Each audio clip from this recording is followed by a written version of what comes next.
Welcome to Tech Journey Insights with me, Beverly Clarke, And me, Rebecca Franks. and we are two leading women in the world of tech in the UK. So we're going to share with you our Tech Journey Insights, and just take you on a journey through the world of tech. So, Rebecca, what is grabbing your attention in the world of tech? Well, there's been a lot of talk about screen time and smartphones and all that kind of stuff lately. And I want to know your opinion on it. What do you think? What are your views on what's going on in the world? Well, I think we need to be mindful of screen time as adults. Yeah. How much time do we spend online? Because we've been Hmm. through a transition. So things such, for example, we used to read newspapers, but now everything we're doing is consumed on a screen. Yeah. So maybe you might read the newspaper on your iPad, for example, or then you're then on social media on your phone, you're doing email. So we are dependent upon screens. So that Mm. is a shift. So screen time, what type of screen time is it? So Yeah. that's a major, major consideration. And then I know one of the really big things at the moment is children and how much time they're spending Mm. online. So Yeah. two sides here, and there are lots of campaigns on, sort of smartphone free childhoods, and we've spoken about this on some of our previous podcasts about Mm. the use of mobile phones literally rewiring your brain and the Yeah. damage they're potentially doing to our young people. So yeah, I mean, I think it's about mindfulness as an adult. I Hmm. think as a parent, it's also about being aware and having family conversations. And I Yeah. think back to, my children are older now, but when my children were younger, we definitely had issues with smartphones and usage in the house. And I think one of the things I perhaps should have done as I reflect on my parenting journey was actually put those phones into a box and say, right, this is a lockbox. They're not available to you overnight, as opposed to Yeah. saying, well, just ensure you turn your phone off. That's, Mm. but then what am I teaching if I'm taking away that control to make a decision? So I don't, I mean, your children are a bit younger than mine. How do you manage that? Yeah, so my children had tablets quite young, so there was that. But the smartphone specifically, I didn't allow them to have a smartphone until they started walking home from school by themselves because I felt like that was an appropriate time. One of the reasons because I could use it to track their phones to see where they were, to make sure that they were like getting home and making it home safely and that kind of thing. So that was really useful for me, which some people are saying use the brick phone, like the old original Nokia type thing. And I don't know if there's tracking built into those now, the newer ones. I don't think it is, like if it's not a smartphone, but maybe there is one that exists that you can do it with. But yeah, that felt like the right time to me. I certainly wouldn't have wanted them having a phone sort of before that. And some of their friends did. They got them earlier than them, and I had the usual pestering, can I have one too? But I was like, no, not till you're walking from home. And that for me felt like a sensible time.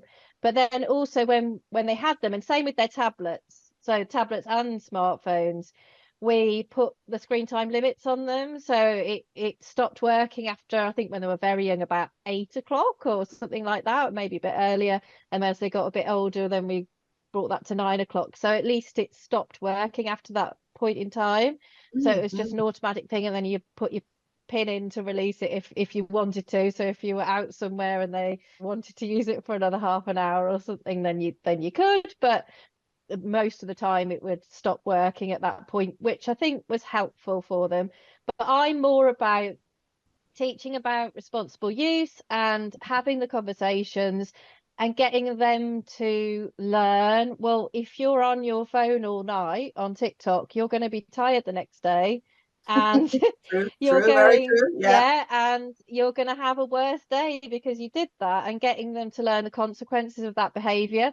And so far, that's been okay. That kind of thing has worked as they've got older into sort of teenage years and things like that. But I can imagine that some parents are having real problems with it, and maybe they haven't got that communication, that they haven't built that over time.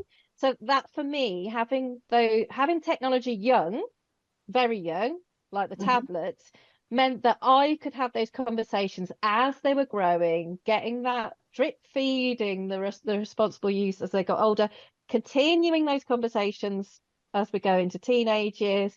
So it's not like suddenly you can't have this now. Like it's not a sudden like, well, you've had it this time and now so like I've never been like that. I've always been about communication and letting them learn the consequences to a point.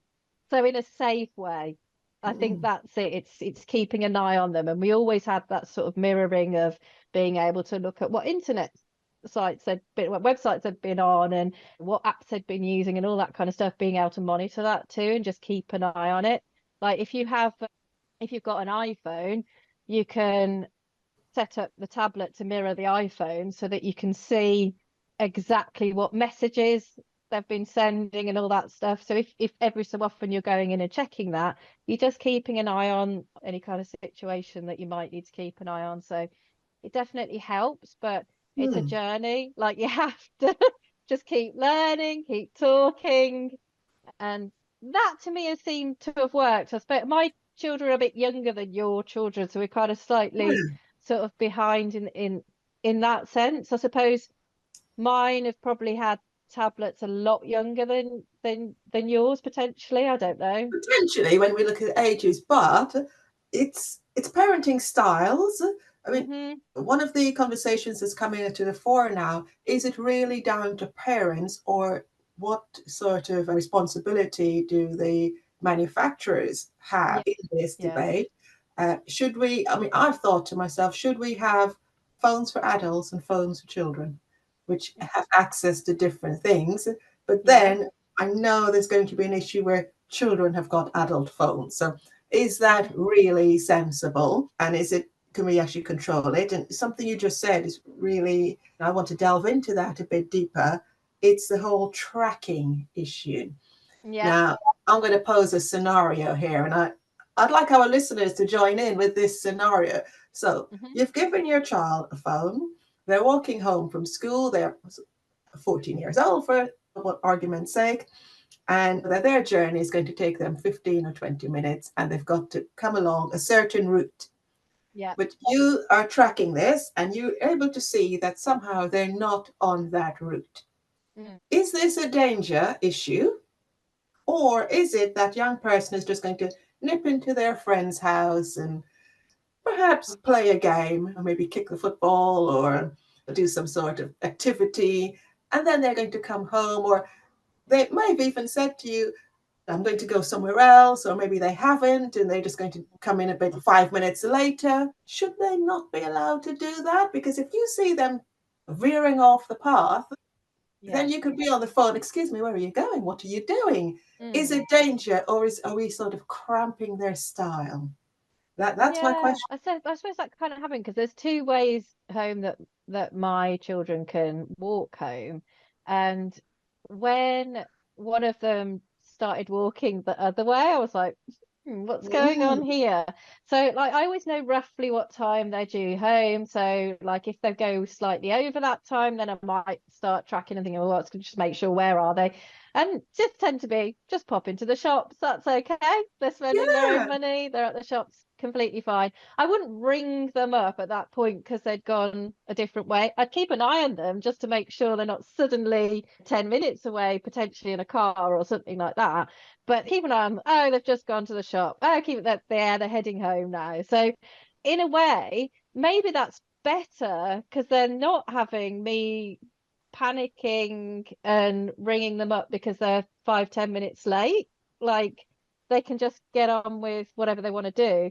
But if they'd gone somewhere where they shouldn't have, I would definitely be texting them or ringing them, like saying, do you know where you are? Do you know what you're doing here? This is not quite a safe space for you to be right now. Can you let yeah, me know yeah. what's going on? And I've done that as well. I've done that if they've gone out for the day or something like that and they've gone slightly in the wrong place where I'm not quite sure. You want to give them a bit of freedom and step back, especially as they start getting to sort of 16, 17. That you do want them to become more responsible for their surroundings and all that kind of stuff. And it's just like keep an eye on them. you're kind of in a bit of a dodgy area there. Like maybe you just, don't go Yeah. there. And but it's up to them, giving them sort of guidance. And don't know, if I was a kid at that point and my parent was saying that, I'd probably be a bit annoyed, but at the same time, I don't know, it would help me feel a bit more secure because someone was looking out for me. I don't know. Yeah, see, so thinking back to my own school years when I would just sort of be maybe wandering freely. You need to get home, and children always have a different route or a different way to walk Mm, home. But you might think there are two ways home. They might think there's other ways. So, yeah. so it's an interesting one. I don't profess to have the answers to it, but I do think it's about keeping this conversation going. Mm. And there's that safety aspect. There's a use screen time with kids on the phones too much. And I think this is about a healthy balance. I Yeah, really, really definitely. do.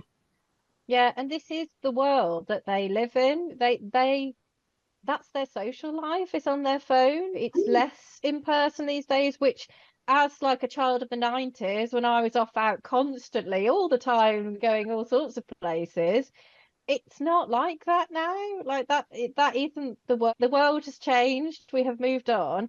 And as much as that was fun, it was also dangerous as well to be Absolutely. in Yeah, those situations. So, and exactly the same online. Online can be fun, but it also can be dangerous. And it's about having the conversations and making people aware of what those dangers are. And if something does happen, there's someone here to talk to if you need to, and we can try and work through and sort it out. And it's keeping those channels of communication open, but it's not sort of like harping after the old days of like, well, I was out down the park on Friday night at 10 o'clock and I what a agree with you. wonderful time I had. And you should have that too. It's like, no, no, I don't want you to, I don't want you to go to the park at 10 o'clock at night. I agree with you. So it isn't back in the old days. It's we're Yeah. here living right now. What are we Yep. going to do now? We need to Yep. be in the present, and we are present with tech around us. And we Mm. need to learn to live with that. And as we have a non-profit, a charity, Technology Books for Children. The name is what it does. It's Yeah. about reading for pleasure on tech topics Mm-hmm. because I'm passionate about this, and so are you as our chair of trustees. Yeah, I'm fine. Your chair of trustees. We're on this journey together about Yep. getting families, parents, teachers to read about tech, to and discuss what's happening. It's all about the real world. And currently, we've got a selection of online safety books on the Technology Books for Children website that for all different age groups. So you Mm. can actually talk about this. And these are books that you can just read. It isn't a lesson, it's Yeah. reading for pleasure and then having these discussions. So all of the things that are coming up in this tech age, online safety issues, gaming. What do we need to discuss around gaming? We've got books around gaming. If you actually want a lesson, we've got books on coding, but they've got different categories if you want to do robotics or you've seen a robot somewhere. And I know we're going to talk about robots later on in this this chat that we're having here. Then we should be not just accepting, but also questioning. And that's a word I use a lot of the time, questioning what is going on around us, which is why I always come back to there isn't a right or a wrong answer. There's Mm. communication and open discussion. And I do feel really strongly about that we need to have discussions constantly. Yeah, and I Nothing is always set in found stone. that when as a teacher and a form tutor in particular, you could tell sort of around that sort of teenage age, they just wanted an adult to talk to that would listen Yeah, to them and maybe give them a little bit of advice here and there, but just listen to them. At that age, they are so impressionable and there's so much going on.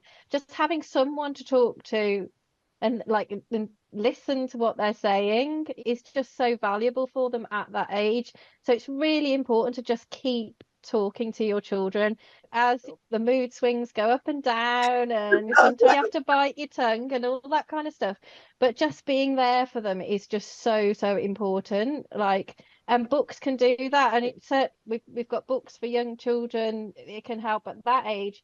But as they get older, it almost becomes even more important to keep talking to your Absolutely. sort Yeah. of young adults that you've got in the house. I always find the dinner table's a good place for that. I know that that's not the reality for every family, but like having that consistent space every day is a good place to do it, whether it's the dinner table or breakfast or driving to school or whatever it is, that moment in time where you kind of, okay, we're just going to check in today and find out what's going on. Absolutely. And funny enough, I mean, as this podcast, we talk about our tech journeys and our insights and what's happening. And one of the people that started following on our Instagram channel was the Blank app, which is actually across in the US. I quite enjoyed looking at the feed. So I reached out to the Blank app, and with my children's book series, The Digital Yeah. Adventures of Ava and Chip, we had a collaboration a few weeks ago. But essentially, the Blank app is aimed at families, and it's a daily creative habit around AI generated art. But there is literacy, there's vocabulary being developed, then there is an image. And when we talk about the use of tech, instead of everyone being locked away in their own room, in their own space, on their own device, where we don't actually know what's going on, let's build tech into family life. So we have a game or an app or something that we use together as a family, and we have conversations. And then we put that away and we live a bit more tech free. So we use tech when we need to for work. We use tech for pleasure and our entertainment, but we're not just constantly scrolling and on it. We just need to be really, really mindful. And I'll share that up later. The creations that come up with the Blank app every day. And it's been like you've got things like Duolingo where you learn a language, and with this app, it's AI generated. And I know we're going to touch on AI generated imagery because there are lots of issues there. And personally, I think it sits alongside traditional someone getting out their paints or their chalk or their pencil and creating. I wouldn't want that to disappear, the creativity of humans. We need to preserve that. But equally, there is this AI generated imagery, and it's only trained on what's gone before, really. So I still think that humans, we hold the secrets. We are able to, we are the creators, but we're utilizing new tools. I know that you also this week you shared a video on your social channels. It was a Dove advert. Yeah. Yes, this like it was on my lunch break, and it's like you're sitting, you're having your lunch, and then the TV's on or whatever, and then I just suddenly heard in the background the Dove ad, and it's like the first advert in a very long time that's made me look up and actually watch it. I was like, this is really good. So it shows an AI generator creating pictures of what it has been trained on as being beautiful. So it shows that, and then it's the very stereotypical white blonde woman, beautifully posed. Like that is what it's been trained on, and that's what it thinks beauty is.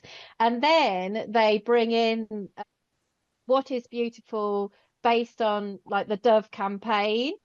So if you've been looking at the Dove campaign over years, they're sort of like beauty is seen in lots of different ways. And when it adds that part in, then you start seeing beauty, but in a much more diverse way, and like with lots of different body types and all sorts. And it is beauty, but then you're showing that it's an education, because it's like if we train our AI models only on this sort of stereotypical view of what beauty is, then it's going to keep perpetuating that stereotype all the time. But if you feed it lots of different examples, then you're going to be able to get a better response out of it. So there's a bit of education in there, but also you're looking at these images that it is generating, and you're like, yeah, all these women are beautiful. Like there is no sort of like set beauty standard. All these women are beautiful in their different ways.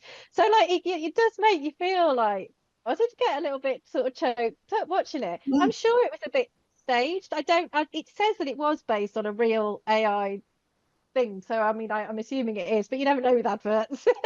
But whatever, the message was Mm. spot on, like really, really good. And I think it would promote a lot of discussion in Oh, schools yeah. on sort of AI generation and how we train models and bias and all those kinds of things. I think it's a really good sort of starting point for a start of a lesson. Talk about it. So yeah, and I shared it, and it had quite a lot of interest as Yeah. well on social media. Quite people were getting choked up by it too. If they'd looked at it, Yeah. they're like, oh gosh. So it's a really good one for education and just sort of flagging up this is the reality that we're living in now. If Mm. we constantly rely on these AI models to make decisions for us or create adverts for us or whatever it is, Mm. we've got to be careful about what we're training those models on so that we're not perpetuating these stereotypes and making gaps even wider. We've got to really be sensible about that. So yeah, it's a good topic of conversation there. Yeah, we're going to share that video because, and it comes back to that word which I use, questioning. What is going on? What am I seeing? Yeah. It's had a really strong message, that advert, because we're all unique, we're all beautiful, we've all got something to offer to the world. And who decided there was a beauty standard? Really? Hmm. Yeah. Come on. It's absolutely ridiculous. Who decided what the perfect figure was? It No. is utterly ridiculous. And this leads to people lack of self-esteem. It leads to mental health issues. It leads to Hmm. us just not being secure in ourselves. And every single one of us is at risk of this Mm. happening if we don't Yeah. question what imagery we're seeing and Yeah. what we're being told. So yeah, really, really powerful. Right, okay, so we're just about halfway through now. And because we are women in tech, we're going to share with you some tips that help us through our journeys in tech. I mean, Yeah. my career in tech is about 30 years old now, and I think Rebecca's is a bit younger than mine. So five, I don't know. I don't know. Okay, she's close, she's close. So we're going to go back and forth with some tips here. We're just going to throw some tips out and to help Mm. you in your career. So I'm going to kick it off and just say, first thing is realize that you cannot do everything. I mean, we're entrepreneurs, so we're self-employed. We've also been employed by companies in a more traditional sense previously, but on this entrepreneurial journey is realize you cannot do everything and the day is never done. So there's always something to do when you're working for yourself. So Hmm. time management is absolutely essential and being Yeah. able to switch off. So Yeah. over to you. Yeah. I suppose mine's kind of related in terms of like when you ask this question, I find it very difficult to go because I always think I've got to have the perfect answer to this question or have the perfect tip for everybody. But what I would say is just take it one day at a time because you never know what's around the corner and just keep going. So it's kind of similar to what you're saying is try not to put too much pressure on yourself today and just put Mhm. in those little steps every day and that consistency and because you never Mm, know what's around the corner, so just take it one day at a time. yeah. Okay. So that consistency is key. So you're Hmm. showing up consistently every single day in your own business. I Yeah. remember a friend said to me once, well, how do you work on your own at home? They suggested if they were in my position, they'd watch TV all day. And I said, no, no, no, no. I can go for very long periods of time, for weeks on end, without watching the TV, because you are the master of your own destiny, effectively, Hmm. for want of a better expression. You know what you need to put in, and you need to be able to switch off. And I also do coaching, and I'd say also have a good coach to Yeah. help you. So if there's something that if you get feeling overwhelmed, for example, or you just need someone to bounce ideas off of, you need to come up with what you need to propel you through your journey. So having a coach, or recently I've started attending a weekly meditation class just because of where I am in my journey. I just needed that space, Hmm. 45 minutes a week in my for meditating. I mean, I'm also a regular gym user, and I Hmm. do that anyway, but I just needed a bit more. And I'll do that until I don't need to do it. And then you can flex this. So it's being adaptable and flexible is my other tip. So Yeah, I mean that's all about having developing your self-awareness, isn't it? Like, what do you need right now to be your oh best, yeah. and making that decision. Oh, I've just come up with a tip. That wasn't the tip, but like, yeah. But if we're going to go sort of business wise, that's kind of like personal as well, which feeds into your business. Like everyone says, always put on your face mask first if you're on a plane. Like, think about your own mental health, and then you've got the energy to do other things. But slightly turning a corner there with business advice is diversifying your income stream. So I think when you first set up your business, you can kind of fall into the trap of just only ever working with one company or one person, and Mm-hmm. you never know like what's going to happen to that company in the future, or you don't know what's around the corner, so you can't rely on like one company just for your income. So it's like figuring out, so if you're doing consultancy work, make sure that you've got a lot of organizations. It takes a while to get to that point where you've got a lot of them, but having Yeah. quite a few in your repertoire is really good. But then having products and things like that that might give you more of a passive income as well, building that up too. So it's like having a really diverse revenue stream, so you're not always relying on one specific thing is really, really good too. And also it helps with the variety. I mean, you love portfolio career, and I like this is what it is. It's that variety, changing it up. And that's the perfect thing about being a business owner and an entrepreneur, like doing Yeah. things sort of for yourself. You can just switch it up. So if you've been doing something for 8 weeks and then you're like, what? This is enough now. You can say it's enough and you can move on to the next project. But if you love it, you can do more of it. You've got that Yeah. freedom to decide. You haven't got a company's mission that you're adhering to, and there's this hierarchy telling you what you do every day. You're in charge. So, but you've got to diversify it as well. Absolutely, I couldn't agree with you more. A diversified portfolio. So, I mean, between us, we've got quite a few different roles. So, I wear hats of consultant, coach, author, speaker. These are just four.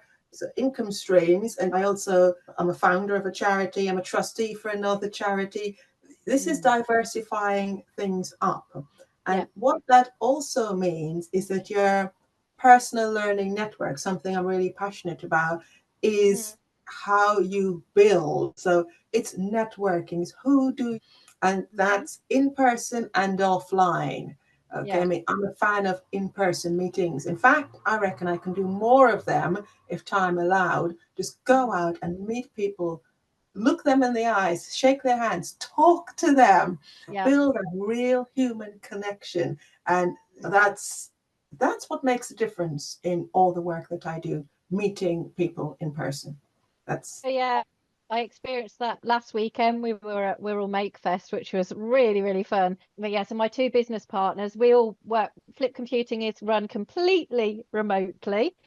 So, and my business partners, one's up north and one's down south. So we're like, we don't live anywhere near each other, so we don't get to see each other in person very often.